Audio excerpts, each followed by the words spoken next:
faites une confusion entre un vendeur, un revendeur. Ah, ok. Sombi et Lamba à qui vous revendre.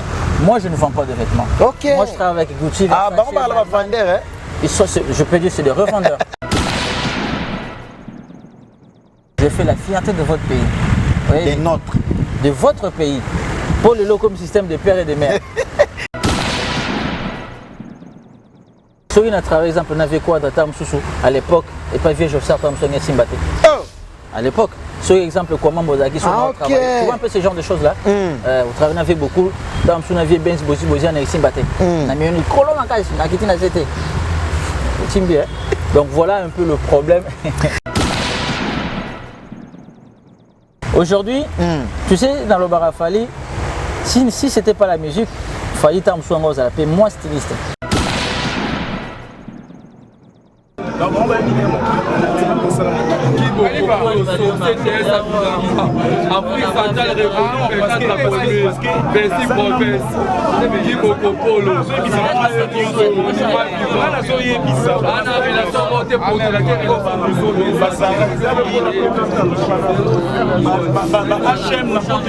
Alors là maintenant tu me rejoins là par contre.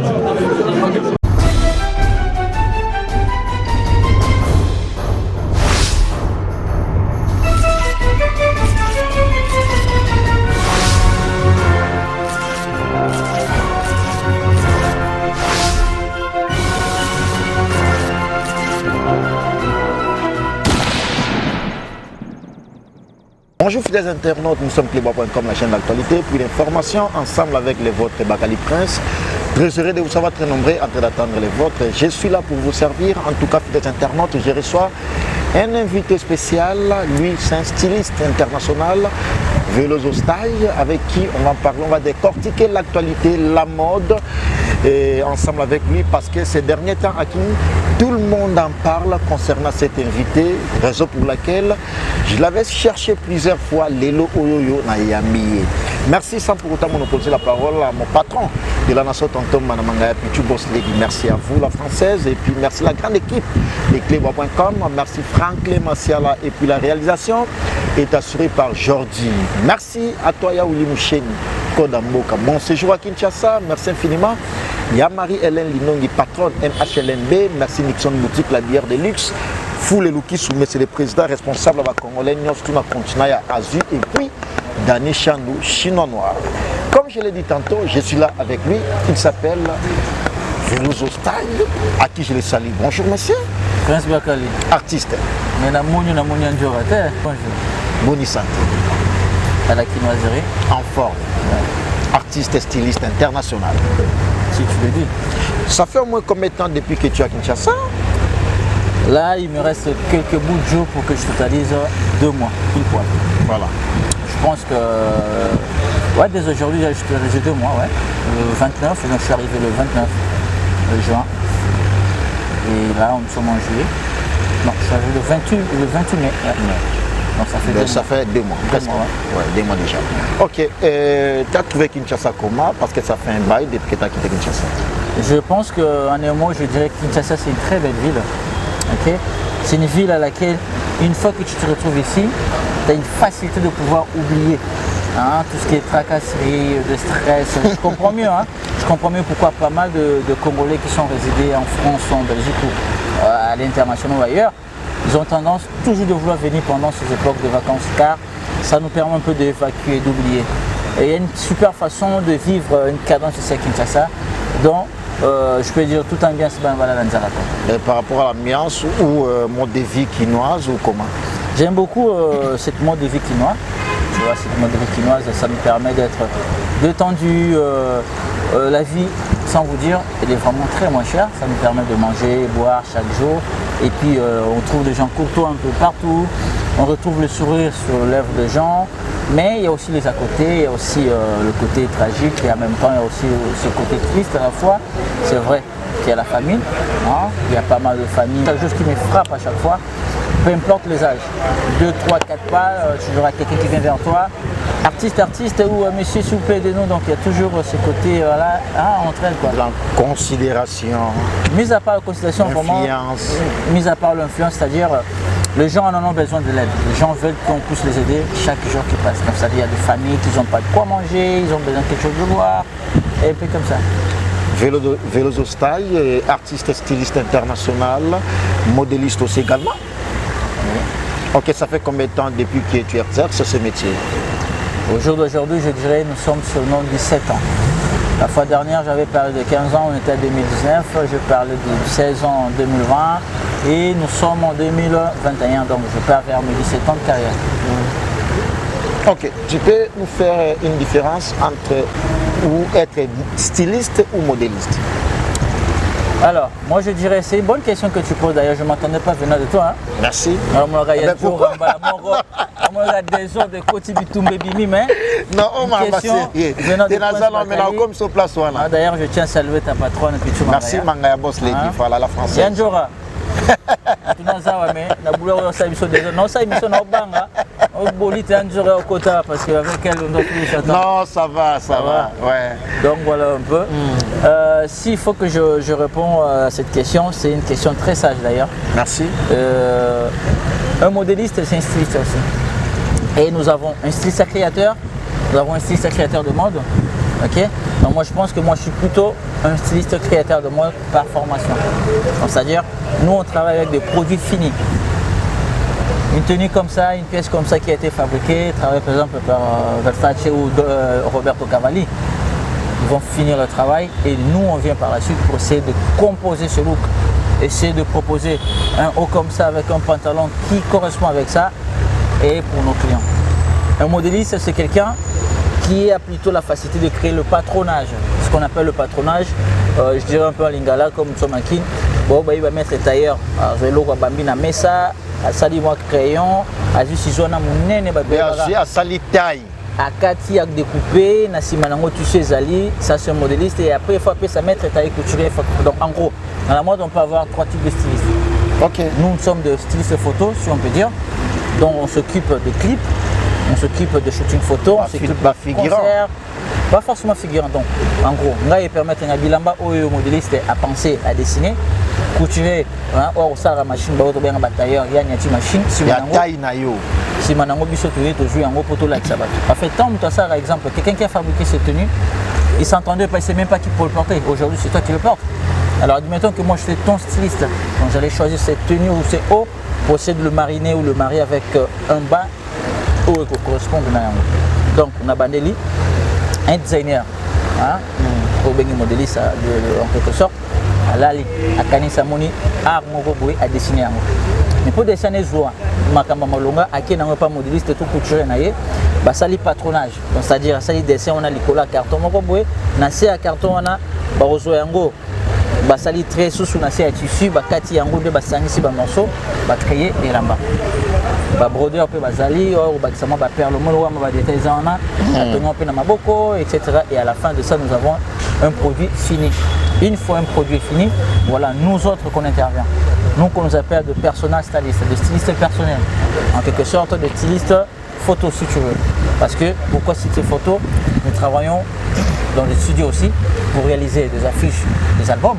On a affiché Moro Bonnet à Loka Kanza, album Neskibimi, mais il a fallu travailler avec un styliste pour travailler dans la conception. On a concept. Voilà. Donc nous, c'est plutôt les imaginations pour réaliser quelque chose de réel directement. Alors, Ezamou Salamoko, bon, si on peut mélanger, l'ingala français, ça ne dérange pas pour une meilleure compréhension de tous ceux qui nous suivent partout dans le monde. Veloso Style, par rapport il y a domaine aux Anayango, Ezamou Salamoko, c'est une réflexion, si être styliste, c'est pas une mince affaire, modéliste aussi à la fois, mais au moins, aux yeux déjà temps. Il a évolué dans le domaine pendant longtemps, la difficulté est beaucoup plus c'est la. En tout cas, Prince Bakary aussi, en tout cas, ma question, je ne m'attendais pas à ce genre de questions. On a des ordres comme je t'avais dit. Voilà. Mais je suis ravi. Et Merci. Puis je découvre à la fois Merci. Prince Bakary avec une voix métallique. Merci. Tu as une voix exceptionnelle d'ailleurs. Merci. Et ça qui fait ton originalité surtout. Merci beaucoup. Donc je dirais, avant tout, c'est les contraintes qu'on appelle. Chaque métier a une contrainte. La contrainte de mon métier à moi, c'est psychologique et mental. Au moment où je suis boxeur, Il est contraint plutôt physique. Mécanicien, c'est trop physique. C'est vrai qu'on utilise le cerveau, mais il y a contraint sur le mental, directement le cerveau. Je puise trop de sources de mon cerveau, donc je me ressource et je m'inspire à chaque fois dans ma mécanicien. Pour faire un travail de grande ampleur comme tu peux l'imaginer, il faut que le cerveau n'ait pas. La première difficulté, c'est ça. Si on peut parler d'une difficulté sur le cerveau. Et si Ngaros est bien entouré, il faut que tu manges bien et surtout se reposer. Pourquoi? On va faire un exemple. Dans le métier en tant que styliste, dans un custom mesure en même temps. Je fais du custom. Dans ce sens que Ngaros et là-bas où il y a des gens na bon lion na longo lion ba les phones c'est ça na créé comme ça c'est que ton a bâti la bio. Et voilà ma capacité na yo. Voilà capacité. Voilà. Air inspiration au ça musa na ya mingi na expérience nanga. Et on va tout ba kanisa mabe entre 1h et 2h du matin. Pourquoi? La ville est calme. Mili moi bato mususu to ba serva bato mususu pemi. RP bando ki bazo tambola. Et ça va air moko malam pour faire un sacré travail. Non. Air bando ki ba tambola. Là tu es d'accord avec moi? Bien évidemment. OK d'accord. Toi ba Christ te un peu comment c'est hein? Pour na bangi mo muke tant OK ba 0 heure 1 heure. Na bangi mo muke na bi ngoko tsamba séance ou banini. Non mais tu sais la Bible déclare que la crainte de l'Éternel c'est le commencement de la science. OK. Vous savez tout ce qu'on peut faire avec la crainte de l'Éternel, donc Dieu soleil, oh Dieu, mais c'est lui-même celui qui a créé de planètes, qui a créé le soleil, tout ça, ça ne dérangera pas sur ma solo, la science et tout ça, donc ça reste, ça fait partie de Dieu. Bientôt retenir inspiration et il y a beaucoup plus pour nous à l'aise au travail, 0 heure 1 heure. Non mais moi partout on a pour nous faire comprendre que non, à ces heures-là, le cerveau va fonctionner encore mieux. Les inspirations, les agas divins. Tant que le prince, il y a le rôle de la télépathie, le cerveau est toujours au Lamukaboué. Mon réseau, ceux qui sont connectés à Wi-Fi, Wi-Fi comme kilo, parce que toi, ils sont connectés. Maël, la sagesse, avec l'expérience, je suis convaincu aujourd'hui, ceux qui battent pour Lamuka, mécanicien coincé. Et on a tout le temps, le réseau, l'antenne, le cerveau, comme ça, la mieux. Et c'est pendant ce temps-là aussi, sous boule, on peut avoir esprit, on peut avoir inspiration. Parce que nous avons un boulot, la maman jaune, nous avons tout quelque part, nous avons petit quoi. Au méga, nous analysons le monde. Mais par rapport à Batuni Balobela, parce que bon, par rapport à Kinkate partout dans le monde, Batuni Balobela pour approfondir net dans le domaine où il faut la science et tout machin. Et deuxième volet à question pour comprendre le lobby, en tout cas, et mettre un peu pour attirer l'attention à tout qui est inspiration il y a beaucoup plus dans Nini. Très bonne question. Merci. Alors j'aimerais commencer par la dernière question. Les inspirations, pour quelqu'un comme moi déjà, tout ce qui m'entoure. Déjà, moi détail moi qui n'est pas inspiré. OK. Et surtout, dans mon sort au Salaka, j'apprends beaucoup avec tout ce qui sont des films. Un film à Kala. Un film au Spartacus, un film au 300, un film au même des films à Christ, un film à Cowboy, tout ce qui est antique, tout ce qui est ancien, ça nous permet de s'inspirer, ça nous permet d'évoluer à la fois. Voilà, les inspirations, quand je vois Prince Bakali comme ça, un petit détail ça me dit, même au niveau coiffure, tu sais, avec les journaux, avec les magazines, on peut s'inspirer toujours. On peut toujours être inspiré à travers la télé. Et mes meilleures inspirations, pour être honnête avec vous, c'est ce que nous voyons chaque jour. La mode de la rue. Le street style, si vous vous rendez compte un peu, pour nous, on a l'expérience dans la Fashion Week. Vous voyez, il y a plutôt des paparazzi, des photographes comme Star Kitty, plutôt pour des choses promotionnelles. Mais la vraie mode, on va plutôt inspirer, c'est tant que Star, célébrité, Zoya, pour Bakota. Style Alibanda, on a plutôt de l'inspiration. Donc, je fais attention. Moni, à l'époque, ici, à Kinomondo Latin Batibatobola, on appelait ça Katafumbo. Look à la folie. Ah, look à la folie. Voilà, look à à la folie. Tu as bien qui quinoa. Ouais, peut-être quinoa kala, si quinoa c'est Yo ce qu'il y a qui lelo. Tu vois les lots que tu as fumé à l'époque du maréchal. Voilà, look à la folie. Look à la folie. Okay, alors je vais prendre le côté folie. Pourquoi je parle de look à la folie? Look à la folie, on parle de la folie. Quand on parle de la folie, on voit un fou. Et le fou, on a battu ma bombe, m'a inspiré. Ah bon? Ma bombe, l'inspiration a beaucoup plus la battu ma bombe. Pour na battu musus, pour na styliste, musus, pour na créateur, musus. On a fait ma bombe qui ça il y a poto. Peu importe, du bon mando mon a créé le comment au ben de la bâtie, boya jouer le comment au parce que le bon ma poto apparemment à la moi propre moi j'ai.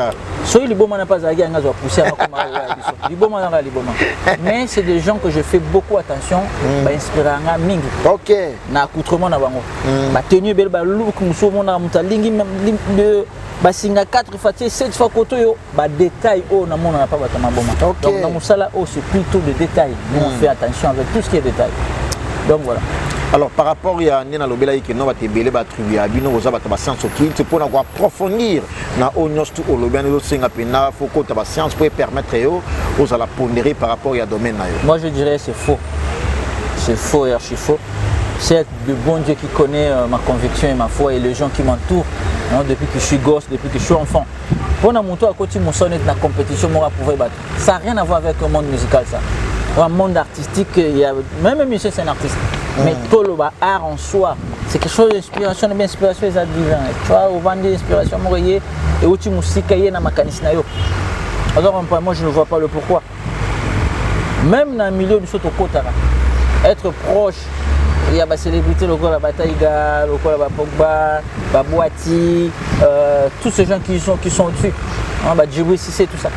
Je ne sais pas si c'est aussi quelque chose. Non, mon salaire non est validé. Il y a des fois on peut se retrouver dans la Fashion Week. Il y a le patron du groupe LVMH, M. Bernard Arnault.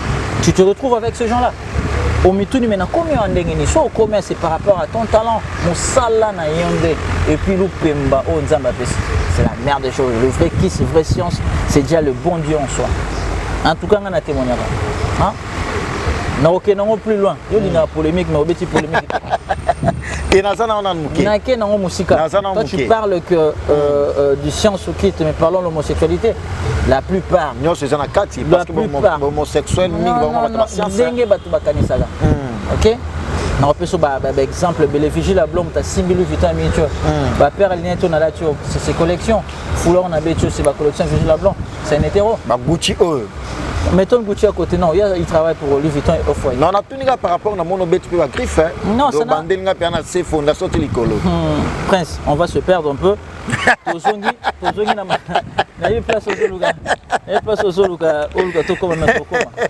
Voilà. On a fait un papier, na case, par rapport, il y a Vigile à Blanc.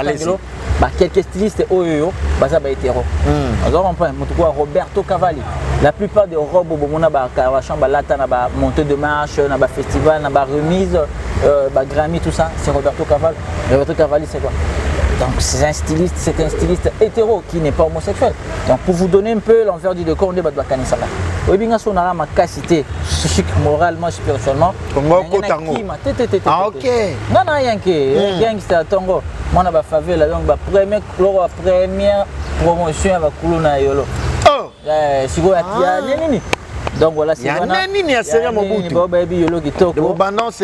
a Colonel Jaguar, qui était le métier qui a vu le quartier du format Bichot, avant que mettre Pablo Babima, avant mettre Ville Babima. Donc on a fait la fierté de Yolo tant que j'ai été 2 fois champion de judo en Kinshasa, à l'époque. Donc on ancien sportif. Il y a Tongo, je le continue, je développe jusqu'à Kimukolo. Donc état d'esprit à Motoné qu'on définir. Il faut savoir qui tu es. D'accord. À l'occurrence, c'était même pas prévu. Mon père, il fut le producteur de l'homme qui a dit. Ici, pour te dire déjà que milieu, c'est bien depuis toi. Alors, on prend. Dans mon entourage, je pense qu'il y a plutôt de femmes et j'habille plus de femmes qu'autre chose. Alors, une dernière question avant de entamer d'autres séries à questions et puis actualité sur OESA principale dominante. Tu as confusion, être styliste, Rose à la paix mannequin. C'est à la fois ou c'est séparé. En tout cas, ça n'a rien à voir. Un styliste, un mannequin, ça n'a rien à voir. On appelle ce exemple simple. Nous avons depuis bandé. tant bilambe salama ngai na oyande pour la tsaman qui n'en fait exemple à sapeur sapeur à styliste c'est un sapeur en quelque sorte c'est comme nos clients je me proche na bateau balingi sap de tous les deux côtés nana vient dans Norma de Paris qui est un bon ami à moi et Nikes Bayaka qui est aussi un bon vieux pour moi on bateau là ça Colat, ça pas forcément. Okay. On peut se partager des idées. Pas qu'on peut ça forcément. On peut se partager des idées. Bon, on va payer ça. Mais en quelque sorte, styliste était. Namuku c'est baza ba client nanga. Ok. Donc ça, on a très vite compris. Sapeur, Prince Bakali. Là, je te retrouve. Hein. Un sapeur. Voilà. Un sapeur, un styliste. Donc c'est-à-dire styliste. Il y a qu'au fournir sapeur. Le sapeur aux la client. Exemple simple. Nikes Bakapolata, il faut qu'il n'y ait pas de Mamoto à Dimisimbongo à Sombe. Qui avait créé, qui avait créé. Oui, il y a des filles, il y a pas mal de choses. Au défendre de Tebasapé, Banambon, on va s'en Oh! Ouais. Ah. Norma de Paris va travailler, va suer sur un bosseur. Mais apparemment, tout le monde a qui nous a mannequin, défilé, styliste aussi, défiler rapide des fois. Et ça a permis. Non, pas cet exemple. J'avais fait un show ici pour un Air Club, à Kinshasa quand je suis arrivé à janvier. Donc, il y a une inauguration du salon de beauté pour la famille présidentielle. Quand on fait des collections où on présente des tenues qu'on a fait dans la mode ou par rapport à travers nos modèles, nos mannequins, à la fin, il faut y ajouter, introduit par Ika de Young qui est la reine de cérémonie, Bella qui vélo style et Toya qui n'a pas modèle, n'a tout ça qui entraîne à des choses. Et ça, qu'on défilé, mais qu'on ça la entraîne à yo, saluer les gens, féliciter les gens. Donc, on a un styliste, mon combo, à continuer à moulongo qu'on défilé. Mais ça n'empêche pas aussi. Au cause à l'acteur et puis aux AP réalisateurs à la fois, ça arrive. Donc je peux être derrière la scène et aussi dans la scène. On a pris ce exemple, on a développé question au Chopé Sanga. On a vélo hostel pour nous connu à part talon nanga, on a mis chacun en valeur. Donc c'est-à-dire, bah tenue à zéro composé, on a eu là tayango, on a gagné dans nos photos et je publie. Dans un exemple simple, comme JBCC. Dans ton manière de travailler, tout le monde. Si vous savez ma casse, ma femme aussi, mais non, je veux que tu me sapes comme tu te sapes toi. En seul moral, au hasard célébrité angolaise, il m'a fait savoir que photo quand il y a une technique en gros, donc je me mets en avant pour inspirer Batouba et Soussou vers moi. Merci beaucoup, fidèles internautes. Nous sommes Clébois.com. On continue l'entretien ensemble avec ces messieurs. Il s'appelle Veloso Style, styliste international, modéliste aussi également. Il est en séjour à Kinshasa, raison pour laquelle je suis en face de lui pour en parler un tout petit peu, faire découvrir ces messieurs qui est congolais, des pères et de mères, des actualités Mikolo. En tout cas, slogan est comme des pères et des mères, et comme des pères et des mères. Donc voilà, il est là en face de moi sur Clébois.com. Merci à vous, fidèles internautes, pour votre attention particulière. Merci Yaouli Moucheni, bon séjour à Kinshasa. Merci Chips Kademi, les l'homme des immeubles. Merci DJ Bouchu Obi et les mineurs. Et puis, notre Congolais, Français, Américain, triple nationalité. Noël Kama, les nécessaires. Frère Chalana Maketa, Makati, à Nebraska, aux États-Unis d'Amérique. Et puis, Yaouli Pensier, des BR de fonds, champion Adol. Merci à vous infiniment. Veloso Style, artiste, styliste international, l'ami des grandes stars, footballeur, musicien et tout, machin. Prince Bakali. Prince Bakali, Vienjora et Pichu Mangaya aussi également. Pichu Mangaya. Voilà. Alors, je t'avais vu dans des photos. Yo bandi mabanga hein? Non, bandi hein? Qu'est-ce qu'on a gagné?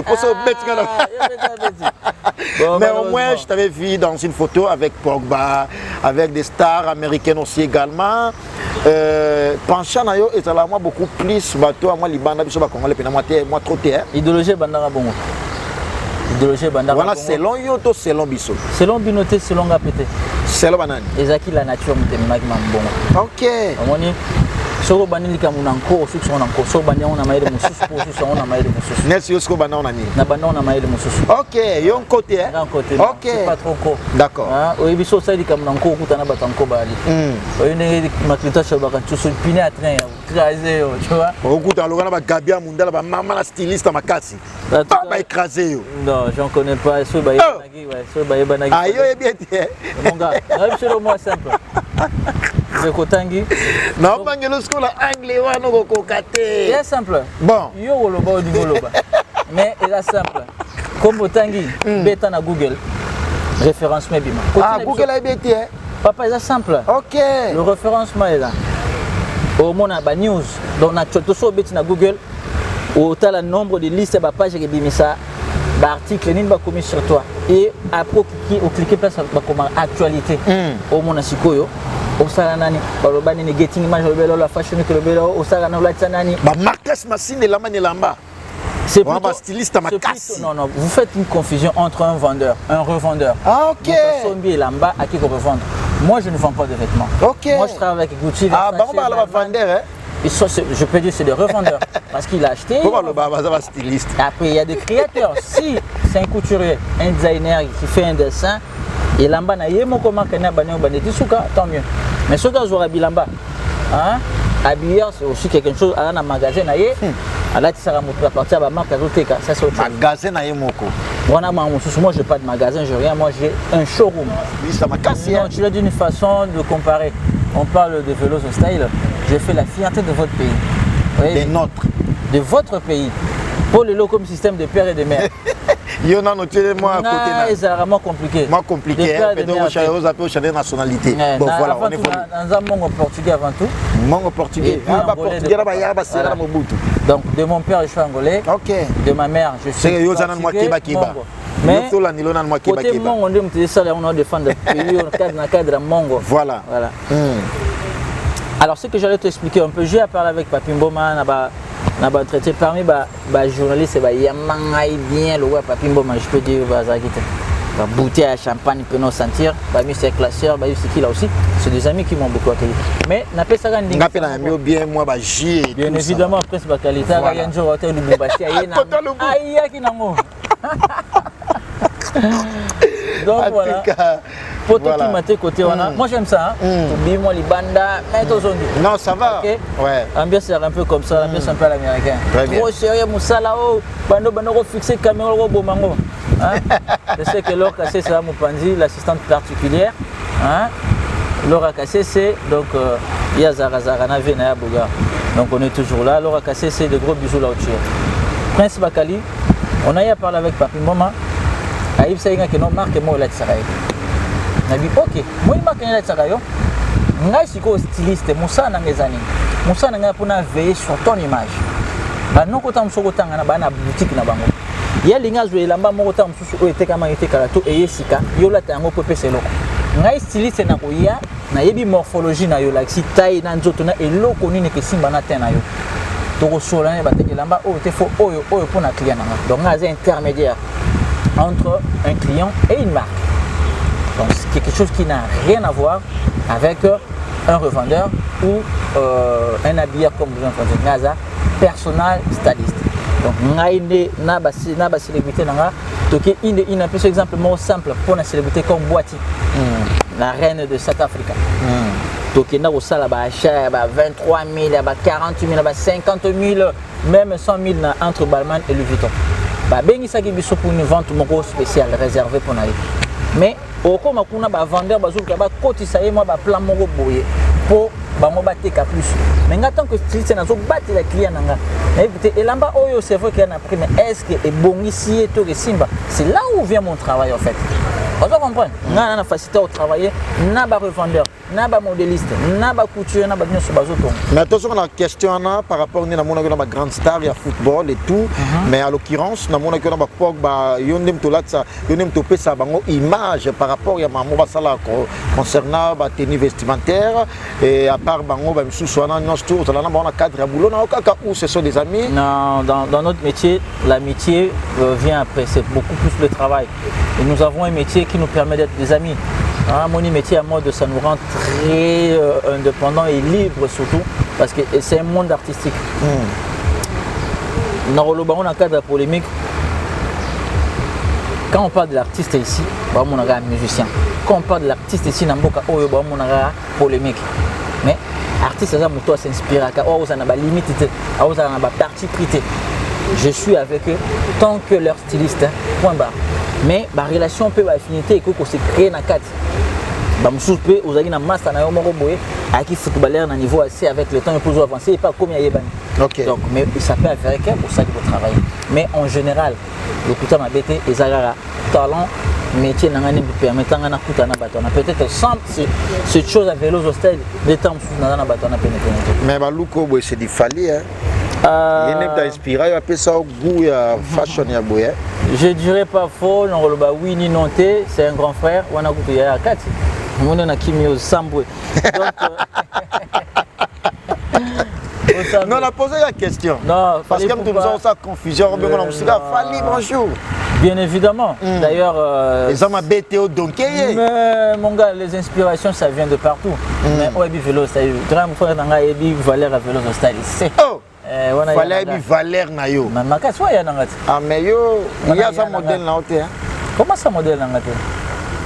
Fallait pour banga il y a ça vient nanga. Réveiller. Aza ya nanga avant tout. Ayebanaki tant où il y a yebaninga na yebanina on dit. Ok. Voilà. On peut rêver, comme on peut dire qu'on l'a vu bien avant. Tout ce que yo relou. Non, ça doit battre état d'esprit. Niveau notre que notre que on a ya nanga avant tout. Non, c'est ça polémique. Il y a une polémique. Mais avec qui polémique les alatés, c'est un grand frère qui a une affinité boulinga ma casse nganae. Mais Balouko boyeza qui hier. Bakota. C'est un peu le deux cause la hier, ça vélo hostel na fali sangani. OK. Voilà. Ah OK. Voilà. Les places dans on a comprendre que yende t'a inspiré autrement. Comme on a pu nous inspirer. C'est c'est la même chose. On s'inspire. Na bisa ko na hier na moni détail mobo. Montre bakol na bête on a façon na pona on a bête on s'inspire dans ce monde. Mais sinon à part Toko Tambalamon a quatre actualités aussi également par rapport à ma préoccupation clinoise artiste musicien congolais au Banakin au salairement franche collaboration na bangote. Au début comment je commençais ma carrière au niveau diaspora parce que diaspora est bien gâté. Mon talibo soit diaspora découvert un qui fallait pour. OK. Il y a un tout ça j'ai été figurant dans beaucoup de clips, clip à Brice, clip Belé avec Bouba, plein de choses on a fait. Ah, clip à Brice, on était là dedans, on a fait beaucoup de travail en dessous. Au PCP ba maye les idées par rapport à vestimentaire. Non, tu as pour ça te ba ngape mungala. Mungala est-ce qu'on pas biso ya ya ze konda mutabokato la biso bataba sankusu. On senti cohésion là. Oui moi le bagat. Na ba c'est le scrum. C'est le Scrum. On s'est vu pas mal de fois dans le cadre où, quand j'étais aussi directeur artistique dans une boutique et puis en même temps on s'est vu. C'est les gens qu'on connaît. Mais qui n'achète pas dans des boutiques? Par rapport à qui est pour Azapé Saper, par rapport à musicien. On n'en disconvient pas. Oh, c'est Léo, il a un problème. Ok. C'est Léo Papa Mbandimae, il a un problème. Tokina polémique, Tokina réalité. Comme avec les clients ici, au Yebi Bola, mon tout le monde, niveau mon tout le monde, en fait, nous, moi j'ai un état d'esprit un peu américain. On a dit mieux, on a bien eu à peine à Bétio sous ma coffre. Comment on est? Bétio sous ma coffre. On appelle ce exemple simple. Là, quel est le concept? Exemple simple. Les Chinois ont tendance à wanga na mutu. Oh, viens na on a vient na ngate. Ok. Tu vois un peu. On a peu sur respect, na sou qu'on a panzo mutu bouté na mutu. So manquing à respect. So na fâché na ngate. Donc, peu importe le respect, nandi mieux penabi oh boss na mo prêtre. Mais na Bétio ma coffre. Tu vois un peu na longue pe musala. Na mutu mususu. Na longue musala. Eh ben combien de boulot que moi j'ai niqué. Tu vois un peu. Il y a état d'esprit. Mutu mususu ya wangani mutu na boudé mais na coin. Donc, na façon na magambo wa américain, na ndimio, na respecter yo, na olbanyo soit bien pour na yo. Mais ça ne m'empêche pas, si ça de se confronter, on se confronte. Tu vois un peu cet état d'esprit en fait. Na olingama mentalité ne kota plutôt na pas bakinois. Na tevo wangani mutu mena kuzo di maka effort. Ça c'est dangereux un peu pour les Kinois. Nous, on ne voit pas les choses un peu de cette façon. Bah comme on s'en bat autant que la ngai, non intel. Faire autant que pour nous. Étant, on m'a posé ma question, étant styliste, modéliste international, j'en viens. Styliste, modéliste international, est-ce qu'on peut y avoir une idée par rapport à mode, par rapport à artiste musicien parce qu'on peut avoir un leader d'opinion, tu as une idée par rapport, parce qu'on a un mois de débat, puis ça la étant styliste, modéliste international, on a pensé Moroboé, on a orienté, relever des défis par rapport à moi débat où il y a une réponse morale basique. vision nanga souci nanga on a mis bunda qui pour nous qui les reproche anga au travail na bato ko pourquoi ne pas travailler avec des Congolais. OK. Na linga au travail parce que monde a polémique on a c'est pas mon monde à moi. Mais là c'est ça ma polémique. Bien sûr on peut ce exemple gros exemple même chose la numéro 1 musique à Congo ko fait l'omide au salarana et bona na ça le polémique. Soki na travail exemple n'avait quoi data msusu à l'époque et pas vieux Joseph tam sonné Simbate. Oh à l'époque sur exemple comment Bozaki sur notre travail tu vois un peu ce genre de choses là au travail n'avait beaucoup dans son avis bien bosi bosi na Simbate na mioni kolon en caisse na kiti na zete Timbi donc voilà un peu le problème parce que donc il a la bateau va kufa deux sur la baki lelo grand-père Benz et papa Wemba oui bien on attend biso toko là les gens la légende disait que vient na kasi na bachoma était fort en chemise. Mais apparemment, on s'est focalisé beaucoup plus dans la nostalgie. Hein. Mais il faut mélanger qui les lois qui cala. Il y a les lois bien haut. Ceux n'a na ya pour na bande. Ah, il y a les lois le bail fallait s'il OK d'accord. Non, fallait garata. Fallait garata. Aujourd'hui, tu sais dans le barafali si c'était pas la musique, fallait tam songer à moi styliste. Peut-être. Voilà, c'est long yo. C'est long gars. OK. Parce qu'il a aussi du goût, il a moi vision, ça est monté quand même. Ça est monté basé belé, basé ba ferré. Ah, le par rapport il y a ba miso sola na bango. Comme on entend sola ba miso c'est moi yebingate. Non. Et belé ba yebingate. Comme ba congolais belé ton mais au fait on nani. Ah, belé ba boya nga ko tie nani. Mais ba yebingate que bah mon gars, on voit sur les commentaires, tant ba so ba publier neti. Identifier nga tinga kolokop.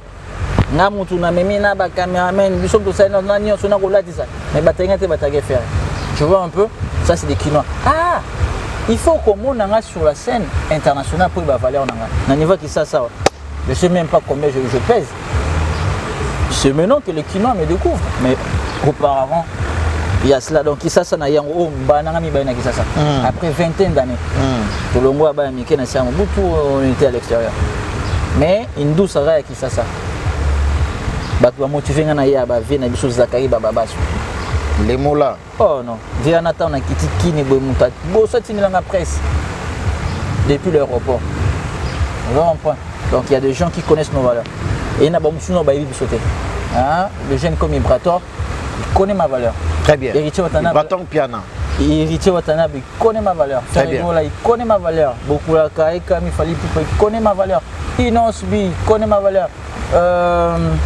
avec Inosbi, OK. Il connaît ma valeur. On va parler de Gali, il connaît ma valeur. Sans oublier Bomsuna Bossani. C'est le Scram, il connaît ma valeur. Soleil Wanga, notamment. Robino Muntibu. Il ne me connaît pas, on s'est jamais croisé. Ah, il est bien, hein? Moi, peut-être je l'ai vu. Ah, il est bien, mais il est bien. Moi, je ne mets même pas 2 secondes. Oh, il y a ces gens, qui m'ont contacté pendant la scène. Il y a un problème ici avec nos musiciens, vos musiciens, c'est un peu compliqué. Au moment où manager est mon on est rap et tu as musicien parce que vous avez keba excès à côté ba musicien na biso ça ramalo mon genre. Yo za des pères nantais, des pères et des mères nantais. Non, lancer message au moni mutrogo là le quadre Koraman. Si j'étais son styliste, j'ai aligné la lisusu client ya ba Dolce Gabbana. C'est-à-dire na mission nanga o monenga ilo sala ngana na meka ko tendre la main à musicien congolais pour na rendre bango ba ambassadeur ya mode. OK. Lokola ba Migos au bar en États-Unis. Mobile ya Cardi B Offset parmi eux mon ba client au travail na ye lokola ba koma ba ambassadeur ya Versace. Ba Versace Medusa. Ba to ba Bruno Mars. Vous comprenez? Ba tout change oh ba sala ba collaboration. Pour ça na ko longola ba musicien na biso na niveau ko keni ko somba elamba. Na Velocité Musana na travailler na ba marque na Zukoto na sangisi awa watu sali collaboration papa l'équipe olo ke ko somba elamba pour na concert mo quelconque. Menga na ke na coopérer na cadre ya Musana nga pour pesa nga notoriété na pouvoir wana ya ko tia musicien valeur na zu marque na tia valeur na sali que beaucoup collaborer. On ba mele akati ya awa tia likolo musika. Une question par rapport à savoir-faire nayo et na comprendre balamon que ça a une potentialité ébélée parce que va devoir être partout dans le monde sur clebois.com on a eu à comprendre beaucoup de choses par rapport à la dur aux gens potentialité. Mais la question est celle-ci, nous avons en séjour à Kinshasa et ça aussi par rapport à la créativité parce que de toute façon les Congolais aux artistes aux idées pertinentes et ça peut par rapport à exploiter à mon ou au yaki particulièrement pour les artistes musiciens. Yanjora, Prince Akoli, hein? Ma question, bon, je ne m'attendais pas. Hein? Je ne m'attendais pas. Mais ma fille Amber, là où elle est, Amber, tu vois papa avec le Prince Bakali. Ma question, c'est ce boulot. Hein? Pour ce genre de questions, non, non, monosco, bimicité, bimicité, linga, bamaye, les mots. Autant qu'on est connu. Là, on découvre Prince Bakali autrement aussi. Hein, Prince. Non, merci. Ça va.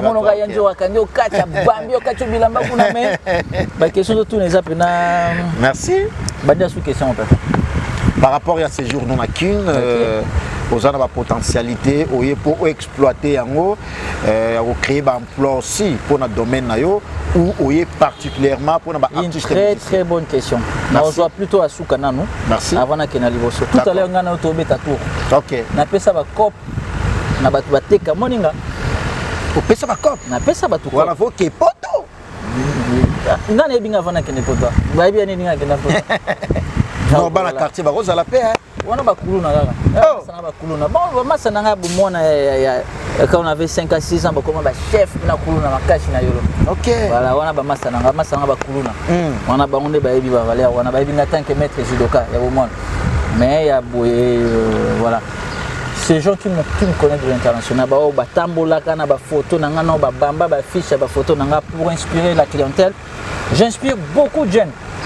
Nana tomoko ya ba follower bana niveau qui sasa awawa na ba jeune ba travailler na bazando na bagambela partout bon sur baté kaka na autant à comboter hein yo lingara polémique na appelle ça exemple moko masa na nga Fatou Miracle oh ya théâtre un jour à Saka voyage na mboka moko boyazi ayeba inga nonte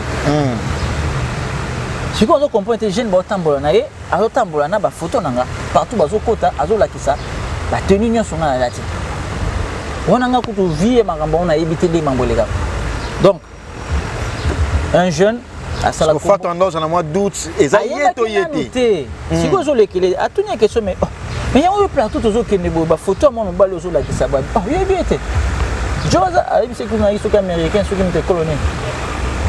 Ah, il a vraiment beau. Ah, il a dit mais non, ça me dit que c'est la Congolais. OK. Et là, il a remarqué que mutu oyo sala kombo na mboka Kisasa, on l'a tapé ba musicien belé, atambola na ba photo nanga pour na créer tout à somba pour roteka. Est-ce que vous comprenez? Un combo na oyo non, ça polémique hein. Ah, comme ça juste référence. Ça date de longtemps. Fatou quand même a raconté cette histoire, ça date de 2015. Et Fatou na oyo ba comment mutan? Ya oyo ba surtout ni afa. Il y a Robert Tamon comme OK, d'accord. Voilà. Donc pour te dire que Mouton paye ban milieu. Je pense que quoi OK. Parce que moi c'est maintenant que j'essaie un peu de comprendre c'est quoi le milieu. Azaï moi je mobile. En tout cas automatiquement quand une femme se promène, souvent on a guide tombe c'est la guide tombe sur la mobile.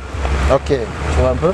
Mais pour répondre mieux encore à ta question comme toutes les autres aussi awawa ba jeune ba fan na Veloso style ba tourner bango ba lire mbongo na image à Veloso style au poser ba en question. Ba lire mbongo na image na yo. Bien sûr, mais tant on a que tomba plan na ya sombe lamba na yeke na linge lambo Veloso style la tagi na moi façon moko moi genre. Tu vois un peu et là retourner qu'est-ce que je suis venu apporter dans mboka oyo. Na yeko apporter que ba jeune union so oyo ba saka recours na contrefaçon batika. Va s'inspirer plutôt dans le look, qu'on perd d'énergie pour rien. On a expliqué qui bat. En France, partout ailleurs, on a créé un concept moko. How to be stylish. Hein, papa? Comment être stylé avec un petit budget. En fait, c'est-à-dire, on a un budget moko moké, mais au lieu de Dolce Gabbana lokuta, au lieu de Balmain lokuta, vous savez ici, on a H&M, Zara, Biloko Tombola, au composant dans tout nayo. Donc, l'élo. Jeune on a bien ici marché central c'est ça non? Marché central. Voilà donc baza ba Veloso style. Parmi ba découvrir Veloso style depuis Tongo et puis ba profiter na image à Veloso style puis ba salimon bon on a bango chaque jour. Voilà. On appelle ça ba petit puis ba cop na mboko na musika ba kolo puis ba cop na musika et j'ai inspiré beaucoup de célébrités na mboko ba musiciens. Avant de ba maya fula on est beta mi bofo na mekango. ba lunette au style na kena ba couleur oyo nga tanga comment monter mes bases ka baza ba aider. J'inspire et je continue à inspirer et je vais encore inspirer. Par rapport à bateau ba boutique d'habillement na mekaki un peu pour comprendre moi place en tête mais apparemment au lobagi yango déjà mais on a tendance à Kinshasa bateau ba boutique d'habillement ndé ba mo la de sabat. Baza pe ba styliste. Baza ba styliste parce que quand tu arrives à vendre quelque chose ou à faire porter quelque chose de ta boutique, c'est hors contexte du stylisme. Si c'est dans le cadre d'une vente, au jus, au tekeli motu, ou là ta boîte. To, au PC moutona ilamba oyo moni ki ba collection nga sur côté, ala ta on a clip na pour ça la publicité na yo. Velocel quand il travaille, il ne fait pas la publicité le truc, il fait son travail, c'est un service. Moi je fais un service. Donc, comme service à traiteur, on est à la fête, comme service à caméraman, comme service à sécurité, toi chauffeur, on a service à styliste. Donc on a là yo bilamba mama tongelanga bilamba tombola bilamba Givenchy Balenciaga Balmain na sangisi o ba mongo ba o kilikon na sangisi nyonso na kati et je te le ramène sans pourtant dans un parti primo quelconque. Par ailleurs, on a pris cet exemple mon ceux qui le na kota na maison Dior à travers célébrité le roi Paul Pogba. OK. Donc on a ba célébrité au fond la porte. Comment na comment il na niveau Dior parce que Paul Pogba na moi sina ba qui invité na Fashion Week et à Paris. Un jour, il y a mon collègue. Pour bébé logo mogo, avant que célébrité dans grande ampleur, bon mon qui n'a défilé mogo quelconque, il faut désigner styliste naïe, RP na relation presse naïe, na bureau de presse ya marque. Ngam na oya, ba proposer ngai nombre de bilamba. Ngana pour na tenue oyo par rapport ya client na pour na morphologie naïe, beauté naïe, taux de qualité na ba défaut na ba détail. Pour un client on a composé look na marque wana si man yango temps on a net na pese exemple moko na Densia africaine américaine avant en Californie on a mis na Chanel on a défilé Chanel donc ça dit que tu pars à Chanel bah invité voilà pour fashion week peine ma belé américain moi Cardi B mona à longo estate parce que ça qui est invitation à yé pour na Balmain peut styliste to pone bon bilamba donc c'est un peu comme ça en fait si tu veux. Il y a des célébrités qui sont au fond de la porte, il y a des célébrités qui sont au fond de la porte. Merci. Tout le monde tendre vraiment vers la fin entretien parce que la télé c'est le temps, toujours courir derrière le temps. Mais au moins une dernière question. Fait Loi Momaki a dit à produit mais dans la intervention dans la chaîne étrangère, internationale aussi également TV5 Monde, Oloba qui vous a inspiré beaucoup plus. Ma papa parce que papa ou maman bah non bête tapé tenir ma casse mais c'est pas là tu le vas en vie mais bien sûr mais okay, d'accord. OK est-ce que tu peux nous relater par rapport à ton papa et puis maman par rapport à la production na on est là qui peut na collaboration na musicien et na ningo ya kozwa goût ya ilamba trop mais quand peut comprendre en tout cas ceux qui battent quel est le belé au kabana cave na cave je connaissais c'est quoi cave bana Saint-Jean bana Bandal Ok. J'ai entendu mon oncle, mon père, le papa Betabana Saint-Jean. Ceux qui Saint-Jean, Lingwala. KV, Kazavou. Bana Chris Roy. Ça, je sais pas. Ok. Tu vois un peu Alors, moi, je pense, mon père a connu un milieu chaud déjà entre Saint-Jean et KV. Ok. Et j'ai beaucoup Massanae. Et secteur Wana, il y a la mode à Zagde Anakat.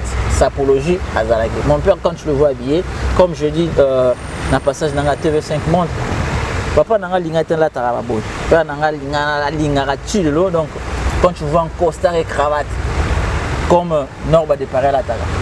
Habillement à place à Villois. Non, ça c'est la sape à la française ou à l'italienne. Costume à 4 boutons, toi à boutons, mon corps en croisé. Comme on dit en français, tu fais matcher, tu matches.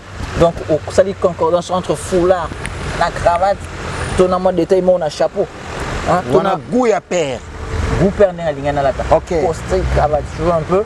J'ai même la façon moi bon. C'est ma maman. Nous parlons de la tendance sur mon roi américain. Un t-shirt, basket, voilà. T-shirt oversize. Et puis, on a tellement trop dans l'âge à 4 ans, à 5 ans. Et tu as eu conscience comme un brolat. Là, tu étais encore petit. On a une figuration dans l'âge à 5 ans pour Daïba. Tu as la TV à Daïba. Tu as goût à la clip na radio Sango Malamu, à l'âge de 5 ans. Télé qui nous maniait Malébo, je ne sais même plus à l'époque, les antennes, quand ça a commencé vers les années 90, je faisais des clips avec beaucoup de musiciens à l'époque. Non, moi, petit Mora Boga, il y a moi, moi, Jean. Tu vois un peu à l'époque déjà, donc j'étais déjà dans le bain. Et je suis quand même mais pour ça, donc tu vois un peu, bref, j'ai pris de mon père et de ma maman et ce qui a fait de moi. Papa Nangaki, producteur, il y a Viva la Musica, un peu de quartier latin, et bah, départ Nango,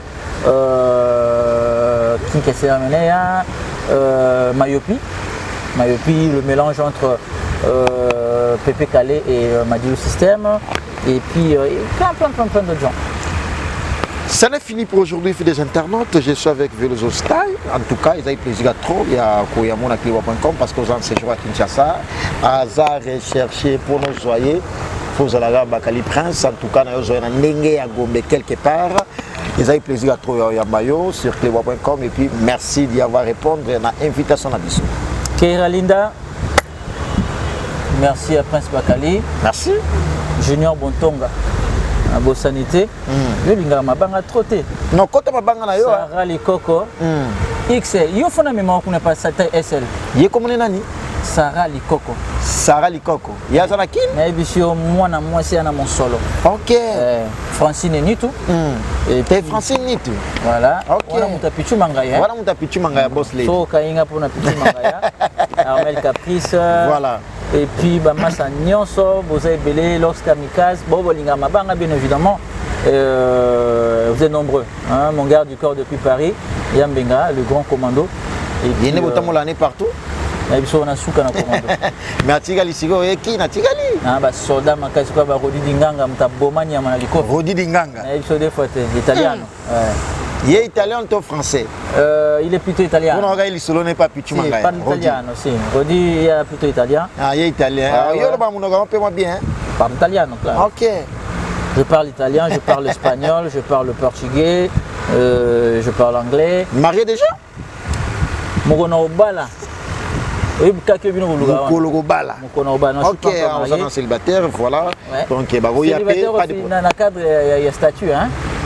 Nakada statut, c'est-à-dire on s'est marié Mobombi. Ok, merci, ça n'est fini des internautes pour aujourd'hui. C'était Veloso Style. En tout cas, il a répondu, il a très bien répondu d'ailleurs. Mais Prince Baquet aussi, ça guité. Qu'est-ce qui ne va pas encore? Mais il faut que tu aies un non, tu as des kunati. Sala musala na zotika yo. Yanjo gazate yanjo moi na zonyo kolanga parce que zate hein. Alinga tango kange bakati. En tout cas, la suite de cette émission, on va y aller en ville. Gasco na la Nixon boutique la bière de Lix. Na la ba Danisha no chinois congolais. Bote na bango nyonso. Na la ba foule luki su chinois noir. Est-ce qu'on a responsable ba congolais na ici? Bote na bino bande ko nyonso ndeko tangi. Champion Adol Moko de la Rochelle, il y a Willy Pensier, merci à vous, Marie Hélène, Linoni Mama, notre congolais, français, américain, et puis ma confiance, il y a Jamal Mokuna, papa social, made in London bientôt. On va faire une série. Il y a ma Kamboumoro, comprendre avec Ya Jamal Mokuna, papa social, made in London, Ya Jamal Mokuna. James Kabengele, avenue des immeubles, maman Emilie Zembaya, tous PPL Mbetolo, merci à vous. Merci Joe Lili Atala en chair et annonce made in London. Joe Lili Atala en chair et annonce made in London, merci infiniment à vous. Et en tout cas, la série continue toujours ensemble avec mon invité parce qu'on va faire un petit tour ensemble avec lui au Grand Marché, marché central de Kinshasa. En tout cas, on va y aller là-bas pour vous faire découvrir un tout petit peu qu'est-ce que l'artiste va parler avec son public, qu'est-ce que l'artiste va nous faire découvrir par rapport, il y a déplacement à Bissau à suivre sur clébois.com. Merci mon patron de la nation, Manga Pichu Boss Lady. Merci à vous aujourd'hui. Merci.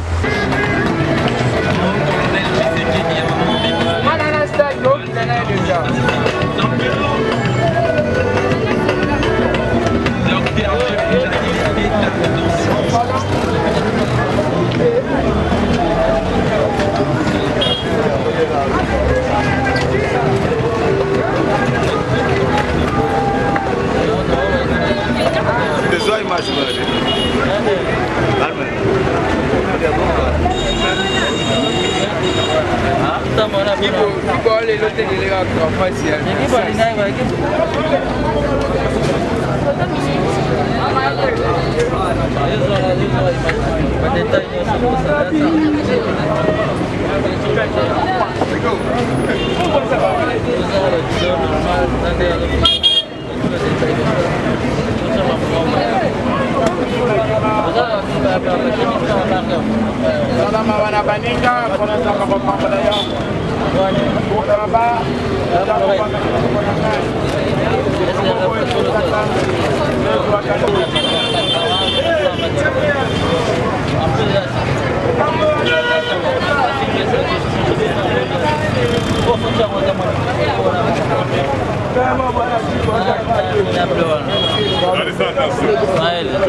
Marie, tourne dans attention, attention.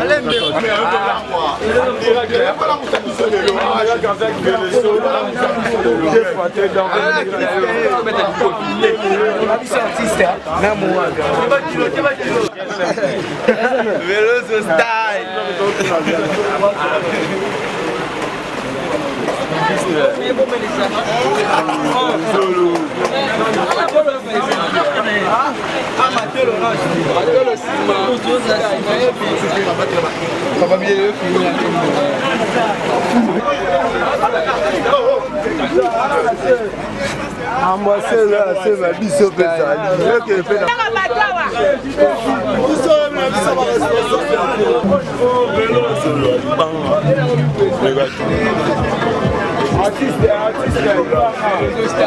Le ça. Non, bah déjà je rentre. Il me reste que 4 jours. Style bomba.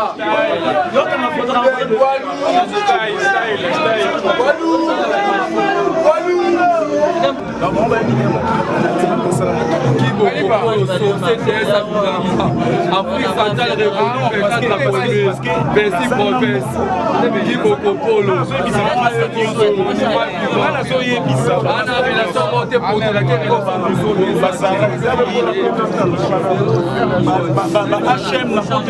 Alors là maintenant tu me rejoins là par contre.